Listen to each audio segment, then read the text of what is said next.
गोरा भाग 17। 2-3 घंटे की नींद के बाद गोरा ने जाग कर देखा कि विनय पास ही सो रहा है। तब उसका हृदय आनंद से भर उठा।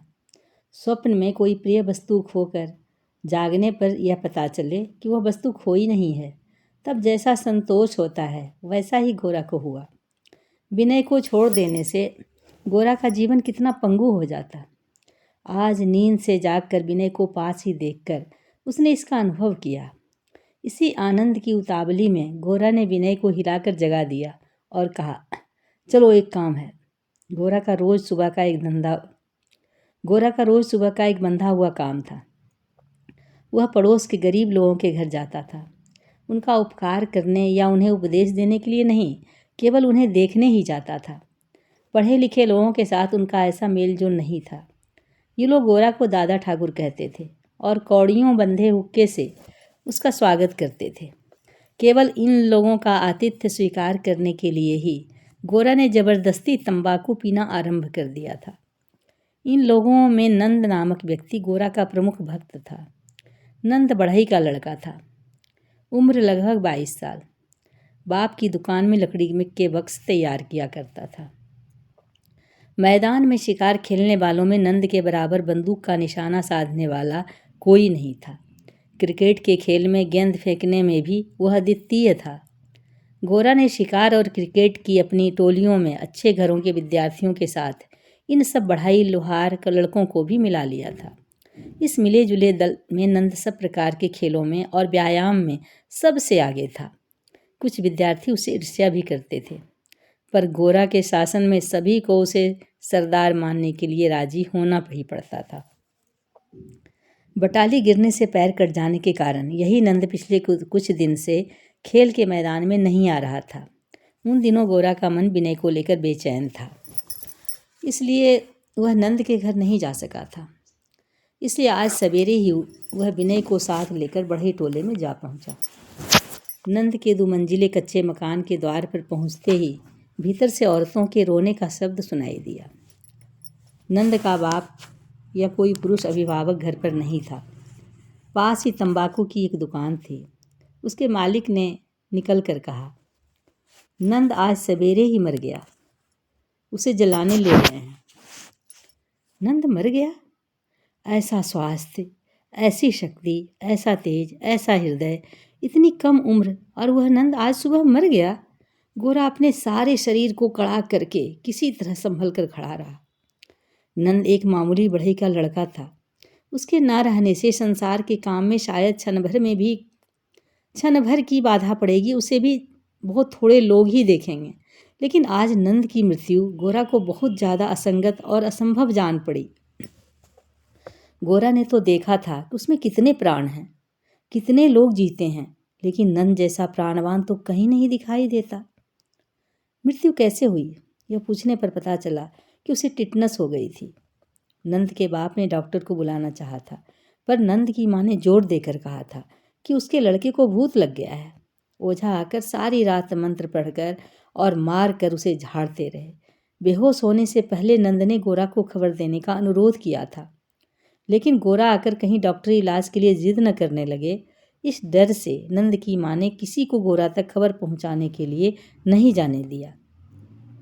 वहाँ से लौटते समय विनय ने कहा, कैसी मूर्खता है और उसकी कैसी भयानक सजा। गोरा ने कहा, इस मूर्खता को एक तरफ हटाकर और अपने को इससे बाहर मानकर तसल्ली मत दो विनय। यह मूर्खता कितनी बड़ी है और उसकी सजा भी कितनी है, यह अगर साफ साफ देख सकते हो तो ऐसे आक्षेप की एक बात कहकर पल्ला झाड़कर सारे मामले से अलग हो जाने की कोशिश न करते। मन की उत्तेजना के साथ गोरा के कदम भी लगातार तेज होते गए। विनय उसकी बात का कोई उत्तर न देकर उसके बराबर चलने की कोशिश में लग गया। गोरा कहता रहा, सारी जाति के झूठ के हाथों अपनी अक्ल बेच दी है। देवता, भूत प्रेत, उल्लू, छींक, बृहस्पतिवार, किस किस का डर है, इसका कोई ठिकाना नहीं है। जगत में सत्य के साथ कैसे मर्दानगी से जूझना होता है, उसे ये लोग कैसे जानेंगे। और हम तुम समझ लेते हैं कि हम लोगों ने 2-4 पन्ने विज्ञान पढ़ लिया है, इसलिए हम इनके दल में नहीं हैं। लेकिन यह तय है, चारों ओर फैली हुई हीनता से लोग किताबी विद्या के सहारे अपने को कभी बचाकर नहीं रख सकते। जब तक लोग झूठ में से जकड़े रहेंगे, जब तक हमारे शिक्षित लोग भी इसके प्रभाव से बच नहीं सकते, तब तक हमारे शिक्षित लोग भी इसके प्रभाव से बच नहीं सकते। विनय ने कहा, शिक्षित लोग बच ही जाएंगे तो क्या? शिक्षित हैं कितने? पढ़े लिखों को उन्नत करने के लिए ही दूसरों को उन्नत होना होगा, ऐसी बात नहीं है, बल्कि दूसरों को बड़ा करने में ही पढ़े लिखों की शिक्षा का गौरव है। गोरा ने विनय का हाथ पकड़कर कहा, ठीक, यही बात तो मैं कहना चाहता हूँ, लेकिन तुम लोग अपनी सज्जनता और शिक्षा के अभिमान में साधारण लोगों से अलग होकर निश्चिंत हो सकते हो। यह मैंने बार बार देखा है, इसीलिए तुम्हें सावधान कर देना चाहता हूँ कि नीचे के लोगों को छुटकारा दिए बिना तुम्हारा छुटकारा कभी नहीं होगा। नाव के तले में छेद हो तो नाव का मस्तूल कभी अकड़ कर नहीं रह सकता, चाहे वह कितना ही ऊंचा क्यों न हो। विनय गोरा के साथ चलता रहा। थोड़ी देर चुप रहकर वह फिर बोल उठा, नहीं विनय, इसे मैं किसी तरह नहीं सह सकता।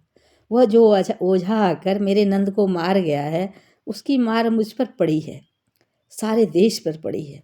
इन सब बातों को मैं अलग अलग छोटी छोटी घटनाओं के रूप में किसी तरह नहीं देख पाता।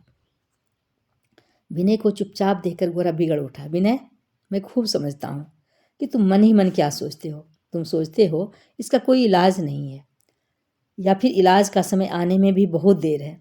तुम सोचते हो वह जो सब डर और झूठ भारतवर्ष की छाती पर सवार है, इसका बोझ हिमालय के बोझ की तरह है, इसे कौन सरका सकता है।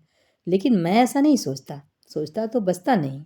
जो कुछ भी हमारे देश को चोट पहुंचाता है, उसका विरोध जरूरी है, वह चाहे कितना ही तेज क्यों न हो, और वह प्रतिकार एकमात्र हमारे ही साथ में है, ऐसा मेरा दृढ़ विश्वास है।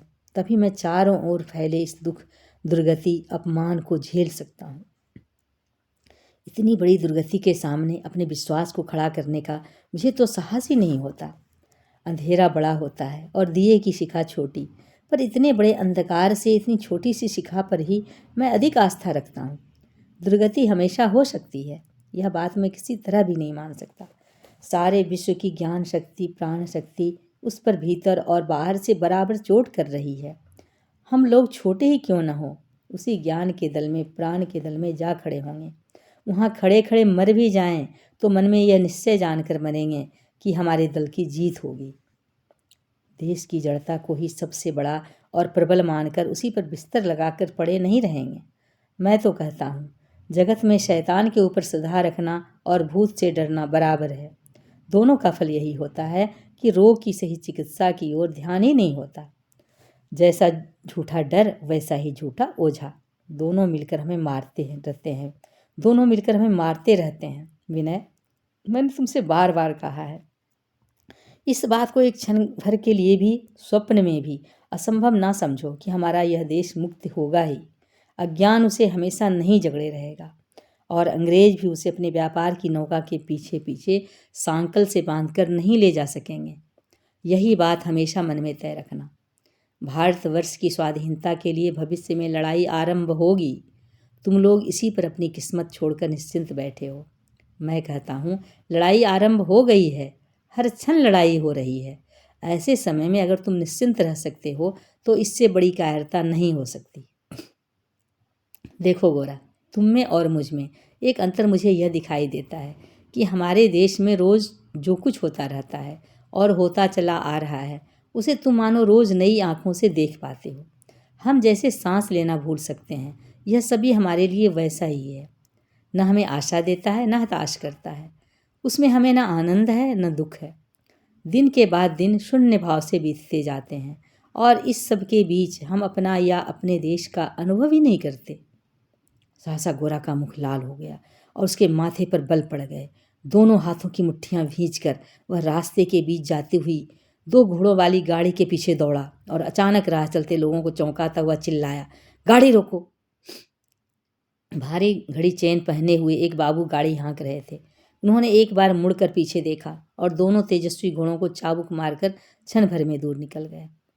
एक बूढ़ा मुसलमान सिर पर फल की तरकारी, अंडा, रोटी, मक्खन आदि खाने पीने की चीज़ें लेकर किसी अंग्रेज की रसोई की ओर चला जा रहा था। चेन पहने हुए बाबू ने उसे गाड़ी के आगे से हट जाने की हाँक लगाई भी, पर बूढ़े के न सुन पाने से गाड़ी लगभग उसके ऊपर से निकल गई थी। बूढ़े के प्राण तो बच गए, लेकिन टोकरी की सब चीज़ें लुढ़क कर सड़क पर बिखर गईं। नाराज बाबू ने कोच बक्स से उठकर डैम सुअर की गाली देकर चाबुक उठाया और तड़ाक से बूढ़े के सिर पर जमा दिया। उसके माथे पर खून की लाल रेखा झलक आई। बूढ़े ने अल्लाह कहकर लंबी सांस ली और जो चीज़ें बच गई थीं उन्हें उठा उठा कर टोकरी में रखने लगा। गोरा भी मुड़कर बिखरी हुई चीज़ें बीन बीन कर उसकी टोकरी में रखवाने लगा। मुसलमान एक अच्छे भले भद्र पथिक से का ऐसा व्यवहार देखकर सकुचाते हुए बोला, आप क्यों कष्ट करते हैं बाबू, ये अब किसी काम नहीं आएंगी। गोरा जानता था कि जो वह कर रहा है बेकार है और यह भी जानता था जिसकी सहायता की जा रही है उसे संकोच हो रहा है। वास्तव में सहायता इस काम का कोई विशेष मूल्य नहीं था, लेकिन एक सभ्य आदमी ने जिसका अपमान किया है, एक दूसरा वैसा ही व्यक्ति अपमानित के साथ अपने को मिलाकर धर्म की क्षुब्ध व्यवस्था में बराबरी लाने की कोशिश कर रहा है। यह बात राह चलते लोगों के लिए समझनी असंभव थी। टोकरी भर जाने पर गोरा ने बूढ़े से कहा, इतना नुकसान तो तुमसे सहा नहीं जाएगा, चलो हमारे घर चलो, हम पूरे दाम चुकाकर सब ले लेंगे। लेकिन बाबा, एक बात कहूँ, तुमने जो बिना कुछ कहे यह अपमान सह लिया, उसके लिए अल्लाह तुम्हें कभी माफ़ नहीं करेंगे। मुसलमान ने कहा, जिसका कसूर है अल्लाह उसको सजा देंगे, मुझे क्यों देंगे। गोरा ने कहा, जो अन्याय सहता है वह भी दोषी है, क्योंकि वह दुनिया में अन्याय को बढ़ावा देता है। मेरी बात तुम समझोगे नहीं, पर याद रखो, भलमान सहत धर्म नहीं है, उससे दुष्ट लोगों का हौसला बढ़ता है। तुम्हारे मोहम्मद साहब इस बात को समझते थे, तभी उन्होंने इसका धर्म प्रचार नहीं किया। वहाँ से गोरा का घर नज़दीक नहीं था, इसलिए गोरा उस मुसलमान को विनय के घर ले गया। विनय के सामने खड़ा होकर बोला, भाई पैसा निकालो। विनय ने कहा, उतावले क्यों होते हो, तुम बैठो ना, मैं दे रहा हूँ। लेकिन चाबी एकाएक नहीं मिल सकी। गोरा ने अधीर होकर दराज को झटका दिया तो वह बिना चाबी के ही खुल गया। दराज के खुलते ही परेश बाबू के घर के लोगों का एक बड़ा फोटो सबसे पहले दिखाई पड़ा। वह विनय ने अपने बंधु सतीश से प्राप्त किया था। पैसे लेकर गोरा ने उस मुसलमान को विदा कर दिया, किंतु फोटोग्राफ के बारे में उसने कोई बात नहीं की। इस विषय में गोरा के चुप रह जाने में विनय भी कुछ बात नहीं कर सका। हालांकि 2-4 बातें हो जाने से विनय का मन स्वस्थ हो जाता। अचानक गोरा ने कहा, मैं चलूं? विनय ने कहा, वाह, अकेले कैसे चल दिए? माँ ने तो मुझे तुम्हारे यहाँ खाने पर बुलाया है, चलो मैं भी चलता हूँ। दोनों सड़क पर आ गए, किंतु रास्ते भर गोरा ने और कोई बात नहीं की। मेज के दराज में वह फोटो देखकर गोरा को फिर एक बार यह याद आ गया कि विनय के चित्त की प्रधान धारा एक ऐसी दिशा में बह रही है जिससे गोरा के जीवन का कोई संबंध नहीं है। आगे चलकर ऐसा हो सकता है कि दोस्ती की आधी गंगा सूख जाए और नदी का सारा प्रवाह दूसरी ओर बहने लगे। यही आशंका गोरा के हृदय में गहराई में कहीं एक बोझ सी बन गई। अब तक हर काम और सोच विचार में दोनों बंधुओं के बीच कोई रुकावट नहीं थी, लेकिन अब यह स्थिति बनाए रखना कठिन हो गया है। एक जगह पर विनय अलग हो गया है। गोरा क्यों चुप रह गया है यह विनय समझ गया, लेकिन शांति के इस बांध को जबरदस्ती तोड़ने में उसे संकोच हुआ। गोरा का मन जिस जगह आकर अटक जाता है वहाँ सचमुच एक रुकावट है, यह विनय ने स्वयं भी अनुभव किया। घर पहुँचते ही उन्होंने देखा महिम रास्ते की ओर देखते हुए दरवाजे पर खड़े हैं। दोनों बंधुओं को देखकर उन्होंने कहा, मामला क्या है? कल रात को तुम दोनों ने सोए बिना ही काट दी। मैं तो समझ रहा था दोनों शायद आराम से कहीं फुटपाथ पर पड़े सो रहे होंगे। कितनी देर हो गई है? आओ विनय, जाकर नहाओ। विनय को नहाने के लिए भेजकर महिम गोरा की ओर मुड़े और बोले, देखो गोरा, तुमसे जो बात कही थी वह जरा सोच कर देखो। विनय भी अगर तुम्हें अनाचारी जान पड़ता है तो फिर आजकल के बाजार में हिंदू वर मिलेगा कहाँ?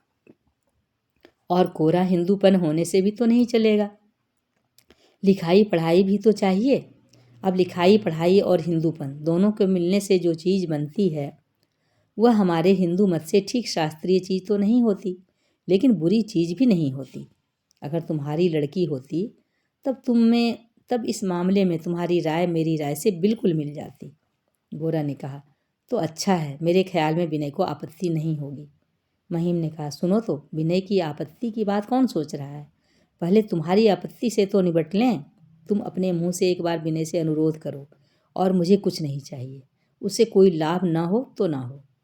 गोरा बोला, अच्छा। महिम ने मन ही मन कहा, अब तो मेहरा की दुकान से संदेश और गैला की दुकान से दही रबड़ी की फरमाइश की जा सकेगी। मौका पाकर गोरा ने विनय से कहा, शशिमुखी के साथ तुम्हारे विवाह के लिए दादा दबाव डाल रहे हैं, तुम्हारी क्या राय है? विनय, तुम्हारी क्या राय है, पहले यह बताओ। गोरा, मैं तो कहता हूँ, क्या बुरा है? विनय, पहले तो तुम बुरा ही कहते थे। हम दोनों में से कोई ब्याह नहीं करेगा, यह तो एक तरह से तय ही हुआ था। गोरा, अब यह तय हुआ कि तुम ब्याह करोगे और मैं नहीं करूँगा। विनय, क्यों? एक ही यात्रा के अलग अलग फल क्यों? गोरा, अलग फल होने के डर से ही तो यह व्यवस्था की जा सक रही है। विधाता किसी किसी को यूं ही ज़्यादा बोझ से लदा हुआ बना देते हैं और किसी को बिल्कुल सहज भार मुक्त। ऐसे दो प्राणियों को एक साथ जोत कर चलाना हो तो इनमें से एक पर बाहर से बोझा लाद कर दोनों का बोझ बराबर करना पड़ता है। तुम विवाह करके कुछ जिम्मेदारी से लद जाओगे तो हम तुम एक सी चाल से चल सकेंगे। विनय ने कुछ हंसकर कहा, अगर यही मनसा है तो ठीक है, बाट उसी पल्ले में डाल दो। गोरा, बाट के बारे में कोई आपत्ति नहीं है। विनय, भार बराबर करने के लिए तो जो हाथ पड़ जाए उसी से काम चल सकता है। वह पत्थर हो तो भी चल सकता है, ढेला हो तो भी। गोरा ने इस विवाह के प्रस्ताव में क्यों उत्साह दिखाया है, यह समझने में विनय को देर न लगी। गोरा को आशंका हुई है कि विनय कहीं परेश बाबू के परिवार में विवाह न कर ले। यह समझकर विनय मन ही मन हंसा। ऐसे विवाह का संकल्प तो क्या, संभावना भी उसके मन में क्षण भर के लिए भी नहीं हुई। वह तो हो ही नहीं सकता। जो भी हो, शशिमुखी से विवाह हो जाने पर ऐसी आशंका जड़ से उखड़ जाएगी और वैसा होने पर दोनों का बंधुभाव फिर स्वस्थ और शांत हो जाएगा। इसी और परेश बाबू के परिवार से मिलने जुलने में भी उसे किसी ओर से संकोच करने का कोई कारण न रहेगा। वह सोचकर उसने शशिमुखी से विवाह के लिए सहमति दे दी। दोपहर को भोजन के बाद रात की नींद पूरी करते करते दिन बीत गया। दिन भर दोनों बंधुओं में और कोई बात नहीं हुई, पर सांझ के समय छत पर बैठे बैठे विनय ने सीधे आकाश की ओर ताकते हुए कहा, देखो गोरा, एक बात मैं तुमसे कहना चाहता हूँ। मुझे लगता है हमारे स्वदेश प्रेम में एक बहुत बड़ा अधूरापन है। हम लोग भारतवर्ष को आधा ही करके देखते हैं। गोरा, वह कैसे? विनय, हम भारतवर्ष को केवल पुरुषों का देश मानकर देखते हैं, स्त्रियों को बिल्कुल देखते ही नहीं। गोरा, तो तुम शायद अंग्रेजों की तरह घर में और बाहर, जल थल और आकाश में, आहार विहार और कर्म में सब जगह स्त्रियों को देखना चाहते हो। उसका नतीजा यही होगा कि पुरुषों से स्त्रियों को अधिक मानना होगा, उससे भी देखने में सामंजस्य नहीं रहेगा। विनय, नहीं नहीं, मेरी बात को ऐसे उड़ा देने से नहीं चलेगा। अंग्रेजों की तरह देखने या ना देखने का सवाल कहाँ उठता है। मैं यह कहता हूँ कि इतना तो सच है कि अपने देश में स्त्रियों के अस्तित्व को हम लोगों ने उचित स्थान नहीं दिया है।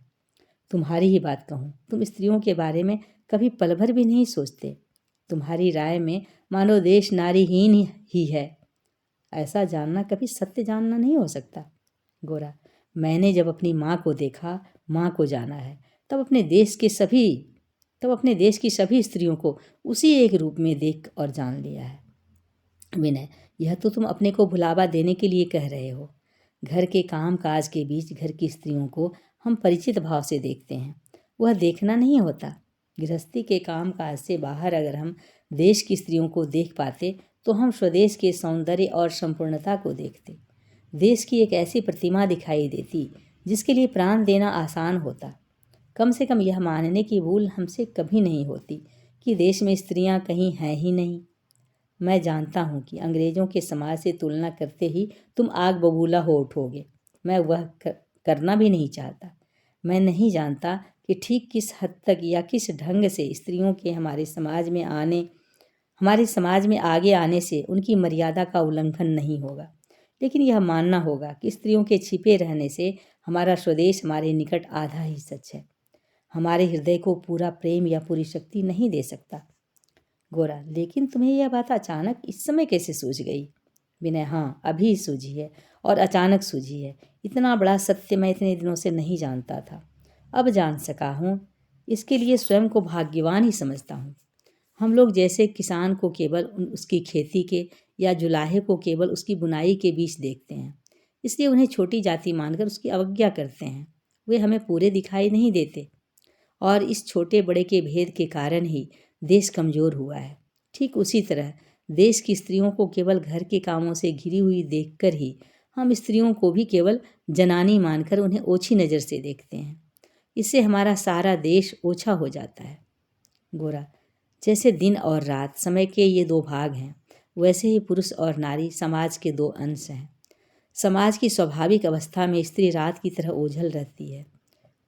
अपने कारोबार के हिसाब में हम रात को नहीं गिनते, लेकिन न गिनने से ही उसका जो बड़ा काम है उसमें से कुछ भी कम नहीं हो जाता। वह गोपन विश्राम की ओट में क्षतिपूर्ति करती रहती है, हमारे पोषण में सहायक होती है। जहाँ समाज की अवस्था स्वाभाविक नहीं है, वहाँ रात को ज़बरदस्ती दिन बनाया जाता है। वहाँ गैस जलाकर मशीनें चलाई जाती हैं, बत्तियाँ जलाकर रात भर नाच गाना होता है। उसका नतीजा क्या होता है?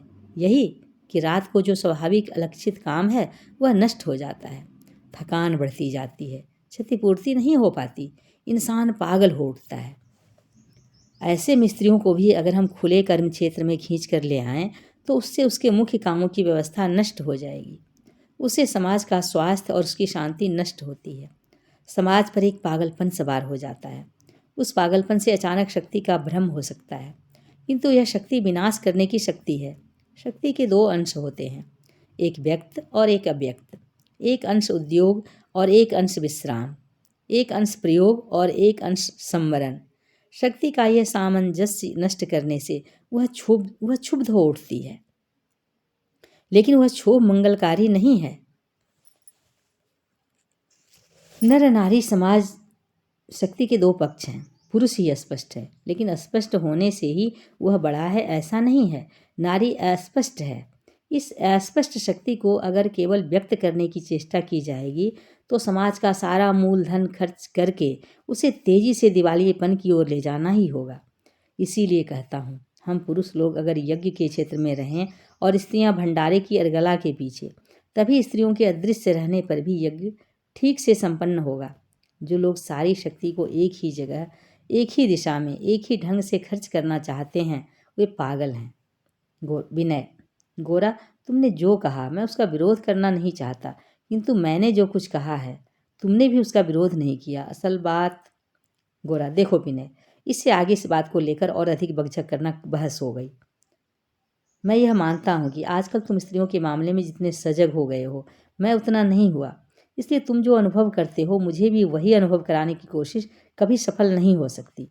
इसलिए यही क्यों न मान लिया जाए कि इस मामले में फ़िलहाल हमारी राय नहीं मिल सकती। इस तरह गोरा ने बात उड़ा दी, लेकिन बीज को उड़ा देने से भी वह भूमि पर गिरता ही है, और गिरकर सुयोग होने पर उसमें अंकुर भी फूटता ही है। अब तक गोरा के ने जीवन के क्षेत्र में स्त्री जाति को अलग कर रखा था। इसे उसने स्वप्न में भी अभाव या क्षति मानकर महसूस नहीं किया था।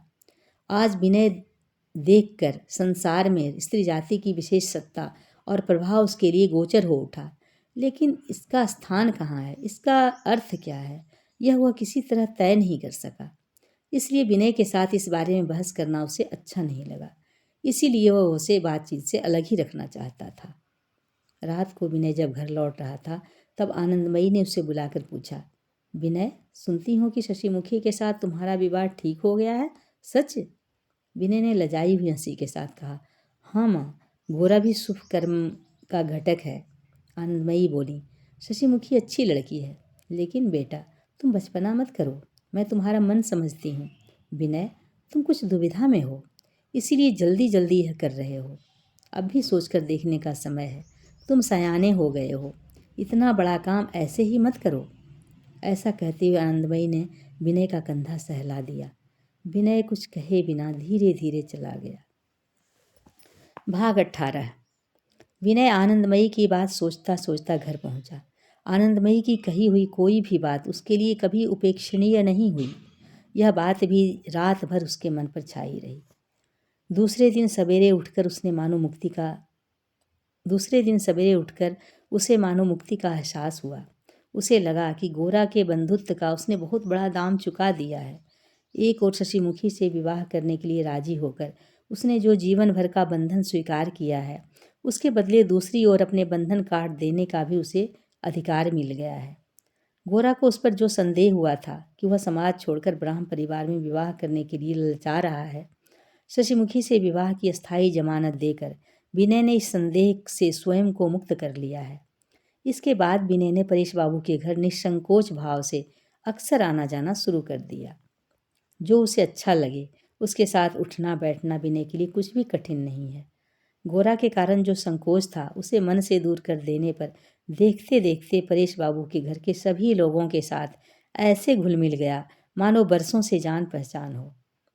केवल ललिता के मन में जितने दिन यह संदेह रहा कि सुचरिता का मन शायद विनय की ओर कुछ आकृष्ट है, उतने दिन उसका मन विनय के विरुद्ध मानो अस्त्र धारण किए रहा। किंतु जब उसने स्पष्ट समझ लिया कि सुचरिता का विनय की ओर ऐसा झुकाव नहीं है, तब उसके मन का विद्रोह दूर हो गया और उसे बड़ी शांति मिली। फिर विनय बाबू को भला आदमी मानने में उसे कोई रुकावट न रही। हरान बाबू भी विनय से विमुख नहीं हुए, बल्कि उन्होंने मानो कुछ अधिक जोर देकर यह माना कि विनय को भद्र आचरण का ज्ञान है। इसका अर्थ यही था कि गोरा में इतनी तमीज नहीं है। विनय कभी हरान बाबू के सामने कोई बहस की बात नहीं छेड़ता था और सुचरिता की भी कोशिश थी कि कोई ऐसी बात ना उठे। इसलिए इतने दिनों चाय की मेज पर शांति भंग नहीं हुई। हरान की अनुपस्थिति में सुचरिता जानबूझकर विनय को अपने सामाजिक विचारों की चर्चा के लिए उकसाती। गोरा और विनय जैसे पढ़े लिखे लोग कैसे देश के कुसंस्कारों को मान सकते हैं, यह जानने की इच्छा किसी तरह शांत नहीं होती थी। गोरा और विनय वह स्वयं न जानती होती तो यह जानकर ही कि वे इन सब बातों को मानते हैं और कुछ जाने सुने बिना सुचरिता उन्हें अवहेलना के योग्य ठहरा देती। किंतु गोरा को देखने के बाद वह किसी तरह भी उपेक्षा नहीं कर सकी। तभी मौका मिलते ही वह घुमा फिराकर विनय के साथ गोरा के विचारों और जीवन की चर्चा उठाती और विरोध करके सब कुछ कोंच कर निकालने की कोशिश करती। परेश बाबू की राय में सभी संप्रदायों के विचार सुनने देना ही उसकी शिक्षा का उपाय था। इसलिए उन्होंने इन सब वाद विवादों में कभी कोई पक्ष न लिया, न कभी बाधा दी। एक दिन सुचरिता ने पूछा, अच्छा, गौरमोहन बाबू क्या सचमुच जाति भेद नहीं मानते या सिर्फ देश प्रेम का जोश है? विनय ने कहा, आप क्या सीढ़ी के अलग अलग चरणों को मानती हैं? वे भी तो सब विभाग हैं, कोई ऊपर है कोई नीचे। सुचरिता, वह मानती हूँ तो इसीलिए कि नीचे से ऊपर उठना होता है, नहीं तो मानने की कोई ज़रूरत नहीं थी। समतल भूमि पर सीढ़ी को न मानने से भी चलेगा। विनय, आप ठीक कहती हैं। हमारा समाज एक सीढ़ी है, उसका एक उद्देश्य था, वह था नीचे से ऊपर उठने देना, मानव जीवन को एक नतीजे तक ले जाना। अगर हम इस समाज को, इस संसार को ही नतीजा या मंजिल समझते, तब तो किसी विभाग व्यवस्था की कोई ज़रूरत ही नहीं थी। तब तो यूरोपीय समाज की तरह हम भी एक दूसरे से अधिक कुछ हथियार लेने के लिए छीना झपटी और मारपीट करते चलते। संसार में जो सफल होता है वही सिर उठाता है और जिसकी कोशिश बेकार हो जाती है वह बिल्कुल नीचे दब जाता। हम लोग संसार में रहते हुए संसार के पार हो जाना चाहते हैं। इसीलिए हमने संसार के कर्तव्यों को प्रवृत्ति और प्रतियोगिता के आधार पर नहीं खड़ा किया। सांसारिक कर्म को भी माना, क्योंकि कर्म के द्वारा कोई दूसरी सफलता नहीं, मुक्ति ही मिलेगी। इसीलिए हमारे समाज में वर्ण भेद की स्थापना हुई। सुचरिता, मैं आपकी बात बहुत अच्छी तरह समझ रही हूँ, ऐसा नहीं है, पर मेरा प्रश्न यह है कि जिस उद्देश्य से समाज में वर्ण भेद का चलन हुआ है, क्या उस उद्देश्य को सफल होता देख रहे हैं? विनय, दुनिया में सफलता का चेहरा पहचानना बड़ा कठिन है। ग्रीस की सफलता आज ग्रीस में नहीं है, इसलिए यह नहीं कहा जा सकता कि ग्रीस का सारा विचार ही व्यर्थ रहा। ग्रीस का आइडिया अब भी मानव समाज में सफलता प्राप्त कर रहा है। भारतवर्ष ने जाति भेद नाम से सामाजिक समस्या का एक बहुत बड़ा उत्तर दिया था। वह उत्तर भी मरा नहीं है, अभी दुनिया के सामने मौजूद है। यूरोप भी सामाजिक समस्या का या कोई और अच्छा उत्तर अभी तक नहीं दे सका। वहाँ केवल ठेला ठेली और हाथापाई ही चल रही है। भारतवर्ष का यह उत्तर मानव समाज में अब भी सफलता की प्रतीक्षा कर रहा है। एक छोटे वर्ग की ओछी अंधता के कारण हम उसे उड़ा देना चाहते हैं। क्या इतने से ही वह उड़ जाएगा? ऐसा कभी नहीं सोचिएगा। हमारे छोटे छोटे वर्ग पानी की बूंद से समुद्र में मिल जाएंगे, लेकिन भारतवर्ष की सहज प्रतिभा से जो बात पैदा हुई वह तब तक स्थिर खड़ी रहेगी जब तक कि पृथ्वी पर उसका काम ना हो जाए। सुचरिता ने सब चाहते हुए पूछा, बुरा ना मानिएगा, लेकिन सच बताइए, ये सब बातें क्या आप गौरमोहन बाबू की तरह ही कह रहे हैं या इन पर पूरा विश्वास करते हैं? विनय ने हंसकर कहा, आपसे सच कहता हूँ, मेरे विश्वास में गोरा जैसा जोर नहीं है। जब जाति भेद के बंधन और समाज की बुराइयों को देखता हूँ तब कई बार संदेह भी प्रकट करता हूँ। किंतु गोरा का कहना है कि बड़ी चीज को छोटा करके देखने से ही संदेह उत्पन्न होता है। पेड़ की टूटी हुई डाल या सूखे पत्ते को भी पेड़ की चरम प्रकृति मानना बुद्धि की असहिष्णुता है। टूटी डाल की प्रशंसा करने को नहीं कहता, लेकिन वनस्पति को भी देखो और उसका अर्थ समझने की कोशिश करो। सुचरिता, पेड़ के सूखे पत्ते ना भी देखो, लेकिन पेड़ का फल तो देखना होगा। जाति भेद का फल हमारे देश के लिए कैसा है? विनय, जिसे आप जाति भेद का फल कहती हैं वह अवस्था का फल है, केवल जाति भेद का नहीं। अनेक कारणों से हम लोगों में विकार और दुर्बलता आ गई है, इसलिए हम भारतवर्ष के विचार को सफल ना करके और बिगाड़ रहे हैं। वह विकार आइडिया का मूल नहीं है। हमें प्राण और स्वास्थ्य हो तो सब अपने आप ठीक हो जाएगा।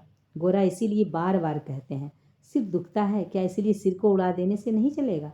स्वस्थ हो, सबल हो। सुचरिता, अच्छा तो आप ब्राह्मण जाति को नरदेवता मानने के लिए कहते हैं। आप सचमुच मानते हैं कि ब्राह्मण के पैरों की धूलि से मनुष्य पवित्र होता है? विनय, पृथ्वी पर बहुत से सम्मान तो हमारे अपने गढ़े हुए हैं। जब तक राजा की आवश्यकता रहती है, चाहे जिस कारण से हो, तब तक मनुष्य उसे असाधारण कहते हैं। लेकिन राजा वास्तव में तो असाधारण नहीं है। फिर भी अपनी साधारणता का बंधन तोड़कर उसे असाधारण होना होगा, नहीं तो वह राजी नहीं कर सकेगा। राजा से ठीक ढंग से राजत्व पाने के लिए हम उसे असाधारण बना डालते हैं। हमारे उस सम्मान की जिम्मेदारी राजा को संभालनी पड़ती है, उसे असाधारण बनना पड़ता है। मनुष्य के सभी संबंधों में ऐसा बनावटीपन है, यहाँ तक कि माता पिता का जो आदर्श हम सब ने मिलकर खड़ा किया है, उसी के सहारे समाज में माता पिता को विशेष रूप से माता पिता माना जाता है। केवल स्वाभाविक स्नेह के कारण नहीं। संयुक्त परिवार में बड़ा भाई छोटे भाई के लिए बहुत कुछ सहता और त्याग करता है। क्यों करता है? हमारे समाज में बड़े भाई को बड़े भाई का विशेष पद दिया गया है, दूसरे समाजों में वैसा नहीं है। ब्राह्मण को भी अगर सचमुच ब्राह्मण बनाया जा सके तो क्या वह समाज के लिए मामूली लाभ होगा? हम लोग नर देवता चाहते हैं। यदि सचमुच सच्चे मन से और बुद्धिपूर्वक हम नर देवता को चाहें तो पाएंगे, और हमारे माथे पर अपने चरणों की धूल डालना जिनकी जीविका का उपाय है, उस दल से धरती का भार बढ़ेगा ही। सुचरिता, आपके ये नरदेवता कहीं हैं भी? विनय, बीज में जैसे पौधा होता है वैसे ही हैं। भारतवर्ष में आंतरिक अभिप्राय और प्रयोजन में है। दूसरे देश वेलिंगटन जैसे सेनापति, न्यूटन जैसा वैज्ञानिक, राथस्चाइल्ड जैसा लखपति चाहते हैं। हमारा देश ब्राह्मण चाहता है। परेश बाबू अभी तक चुपचाप सुन रहे थे, अब धीरे धीरे बोले, भारतवर्ष को मैं जानता हूँ, यह तो नहीं कह सकता। और भारतवर्ष ने क्या चाहा था या जो चाहा था वह कभी पाया था या नहीं, लेकिन जो दिन बीत गए हैं उनकी ओर क्या कभी लौटा जा सकता है? आज जो संभव है वही हमारी साधना का विषय है। अतीत की ओर हाथ बढ़ाकर समय नष्ट करने से कोई काम नहीं होगा। विनय ने कहा, आप जैसा कहते हैं मैं भी वैसा ही सोचता हूँ, और मैंने कई बार कहा भी है। गोरा का कहना है, हमने अतीत को अतीत कहकर दूर कर दिया है। क्या इसी से वह अतीत हो गया है? वर्तमान की चीख पुकार की ओट में होकर वह हमारी दृष्टि से अतीत हो गया है। इतने ही से वह अतीत नहीं हो सकता। वह भारत की रगों में बसा हुआ है। कोई भी सत्य कभी भी अतीत नहीं हो सकता। इसलिए भारतवर्ष के सत्य ने हम पर चोट करना आरंभ किया है। हम में से एक व्यक्ति भी इसे एक दिन सत्य मानकर पहचान और ग्रहण कर सकेगा तो उसी से हमारी शक्ति का रास्ता खुल जाएगा। अतीत का भंडार वर्तमान की सामग्री हो उठेगा। आप क्या समझते हैं कि भारतवर्ष में कहीं भी ऐसे सार्थक व्यक्ति का आविर्भाव नहीं हुआ?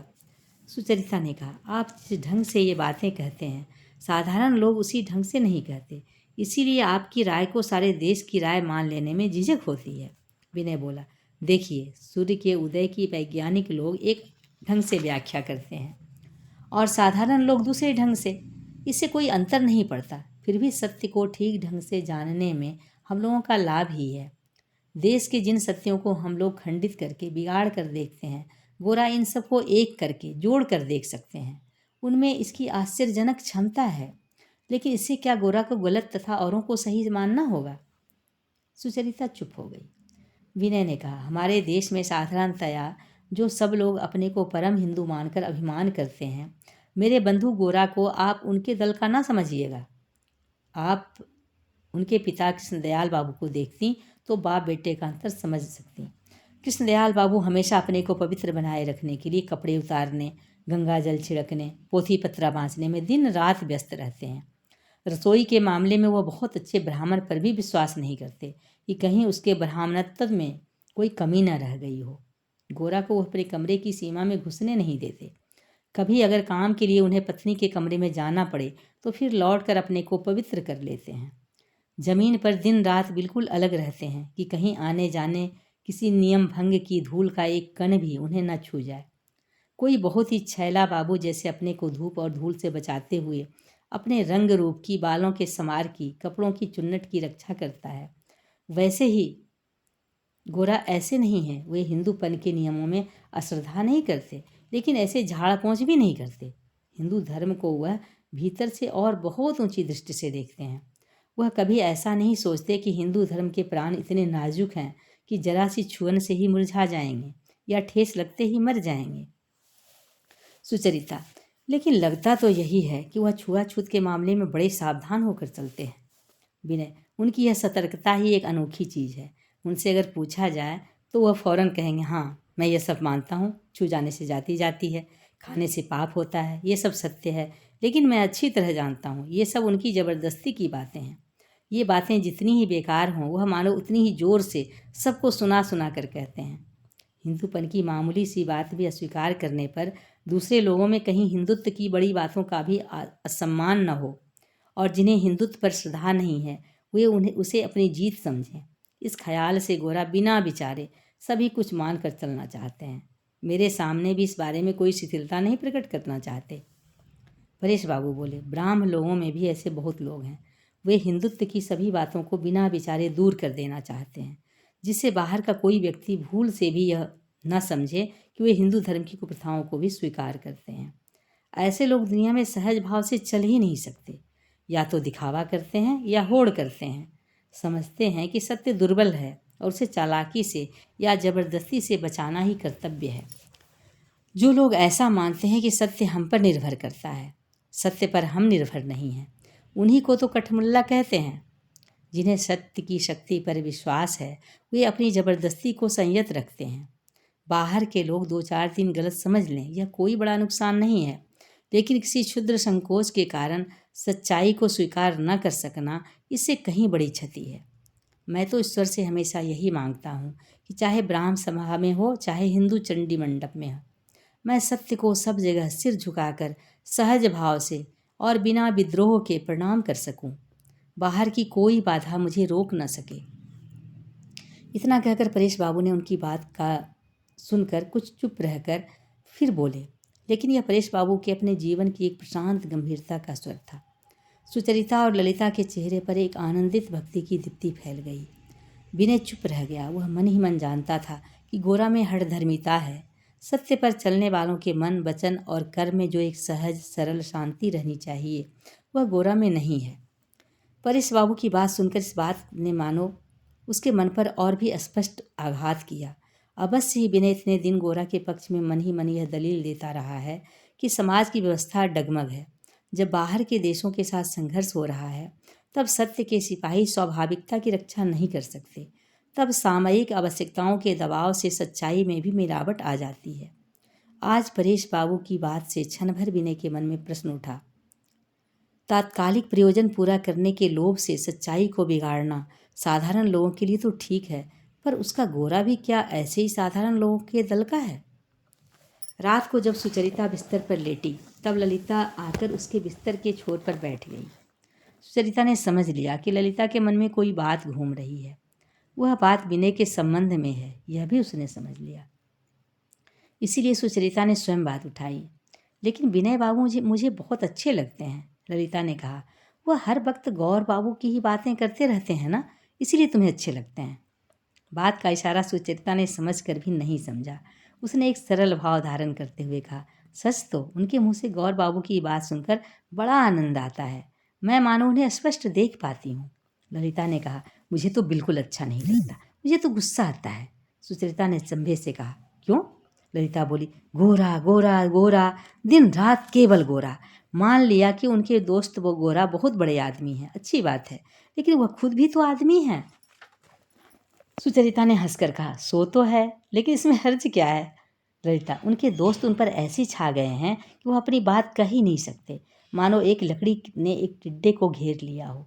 वैसी हालत में मकड़ी मर भी तो सकती है,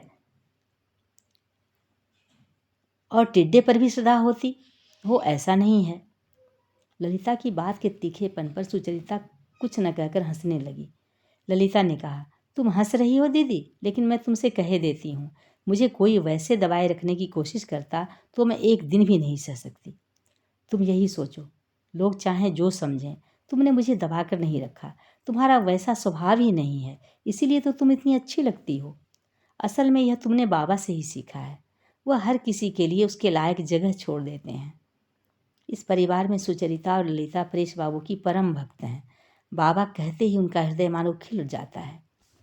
सुचरिता ने कहा, अब बाबा से भी किसी की बराबरी थोड़ी ही हो सकती है, लेकिन जो भी हो, विनय बाबू बात को बड़े अच्छे ढंग से रख सकते हैं। ललिता, वे सब उनके मन की बातें नहीं है ना, तभी इतने अच्छे ढंग से रख सकते हैं। अपनी बात कहते तो बड़ी सीधी सीधी बातें होती। यह नहीं जान लगता कि सोच सोच कर बना बना कर कह रहे हैं। इन सब बढ़िया बढ़िया बातों से वह मुझे कहीं अच्छा लगता। सुचरिता, तो नाराज़ क्यों होती है भाई? गौरमोहन बाबू की बातें उनकी अपनी बातें हो गई हैं। ललिता, अगर ऐसा है भी और तो और भी बुरा है। भगवान ने क्या बुद्धि इसीलिए दी है कि दूसरों की ही बात की व्याख्या करते रहें, और मुंह इसलिए दिया है कि दूसरों की ही बातें अच्छे ढंग से कहें। ऐसे अच्छे ढंग की मुझे कोई ज़रूरत नहीं है। सुचरिता, लेकिन तू यह बात क्यों नहीं समझती कि विनय बाबू गौरमोहन बाबू को बहुत चाहते हैं, उनके साथ उनके मन का सच्चा मेल है। ललिता ने बेचैन होकर कहा, नहीं नहीं नहीं, पूरा मेल नहीं है। गौरमोहन बाबू को मानकर चलना उनकी आदत हो गई है। वह प्रेम नहीं है, गुलामी है। फिर भी ज़बरदस्ती मानना चाहते हैं कि उनके साथ उनकी राय बिल्कुल मिलती है। इसलिए उनकी राय को वह इतने जतन से सजा सजा कर अपने को और दूसरे को भुलाने की कोशिश करते हैं। वह सिर्फ अपने मन के संदेह और विरोध को दबा देना चाहते हैं, ताकि कहीं गौरमोहन बाबू को अमान्य न करना पड़े। उनको न मानने अमान्य करने का साहस उनमें नहीं है। प्रेम हो तो राय न मिलने पर भी बात मानी जा सकती है, बिना अंधे हुए भी अपने को छोड़ दिया जा सकता है। उनके साथ वैसा नहीं है। वह गौरमोहन बाबू को मानते हैं, शायद प्रेम के कारण ही, पर इस बात को किसी तरह स्वीकार नहीं कर पाते। उनकी बात सुनने से साफ पता चल जाता है। अच्छा सच बताओ दीदी, तुम्हें नहीं लगता?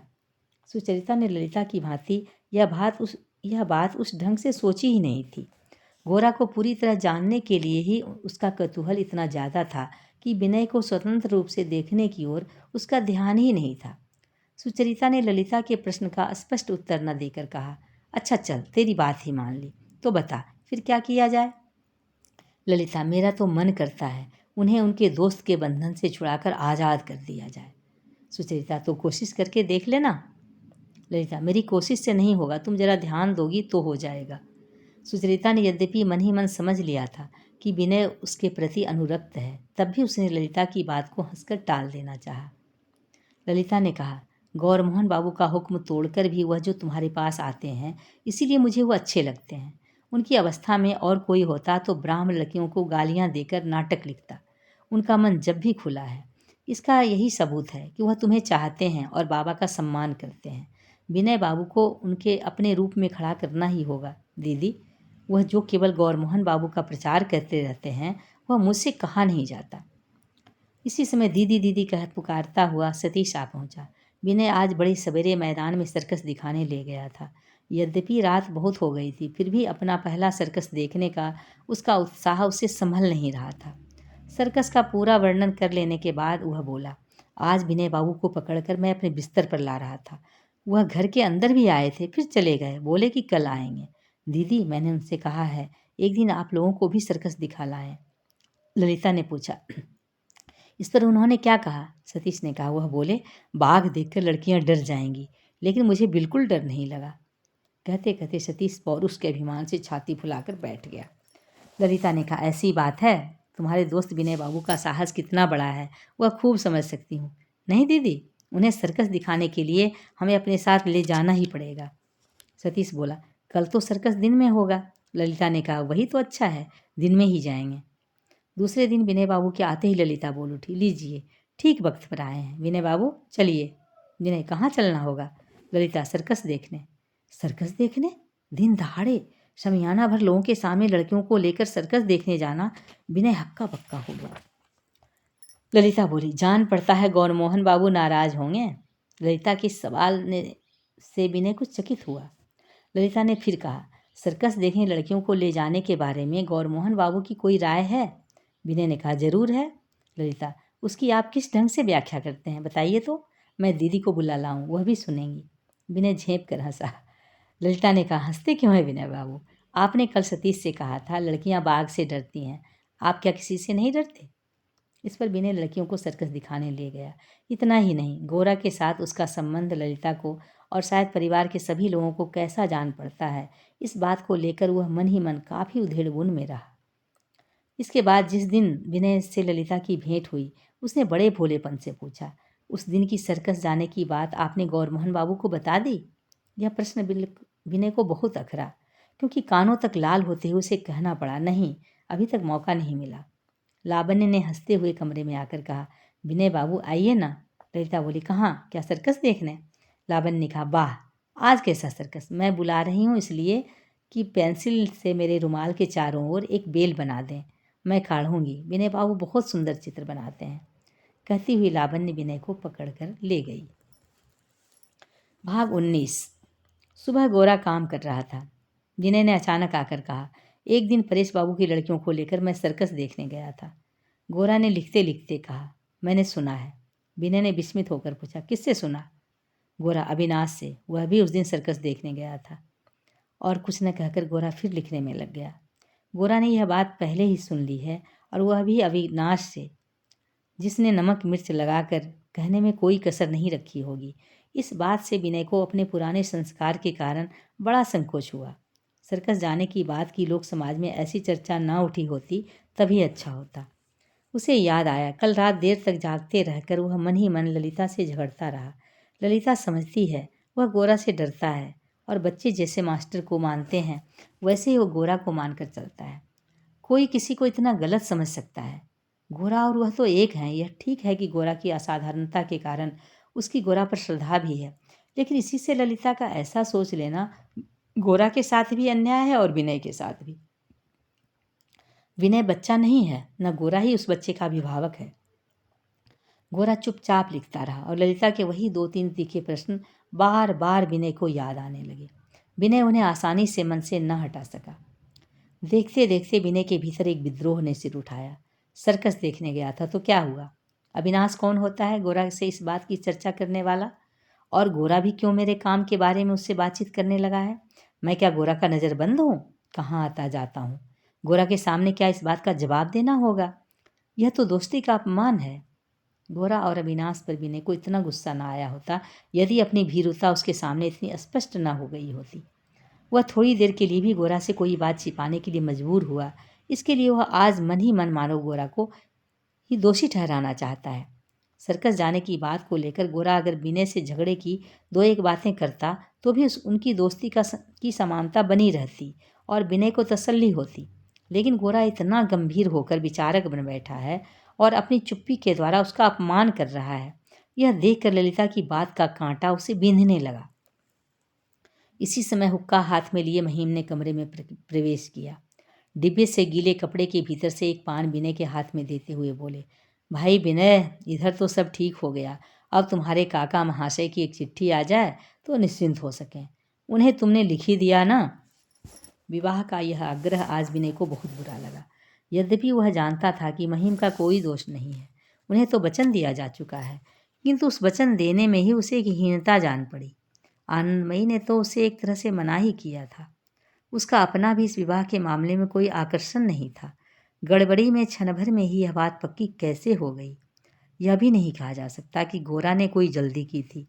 विनय ने अगर मन से कुछ आपत्ति की होती तब भी गोरा उस पर दबाव डालता, ऐसी भी बात नहीं थी। लेकिन फिर भी को लेकर ललिता की बात उसे सालने लगी। उस दिन कोई विशेष घटना नहीं हुई थी, किंतु जो हुआ उसके पीछे अनेक दिनों का अधिकार था। विनय केवल स्नेह के कारण और केवल भलमन साहत के कारण गोरा के अधिकार को अचानक ही सहते रहने का आदी हो गया है। इसीलिए अधिकार का यह संबंध दोस्ती के सिर पर चढ़ बैठा है। इतने दिन विनय ने इसका अनुभव नहीं किया, किंतु अब इसे स्वीकार किए बिना नहीं चलेगा। तो क्या शशिमुखी से विवाह करना ही होगा? विनय ने कहा, नहीं, काका को तो अभी नहीं लिखा। महिम बोले, वह मेरी ही गलती है। यह चिट्ठी तुम्हारे लिखने की तो बात नहीं है, वह मैं ही लिखूंगा। उनका पूरा नाम क्या है यह तो बताना। विनय ने कहा, आप चिंता क्यों करते हैं? आश्विन कार्तिक में तो विवाह हो ही नहीं सकता। एक अगहन है, लेकिन उसमें भी मुश्किल है।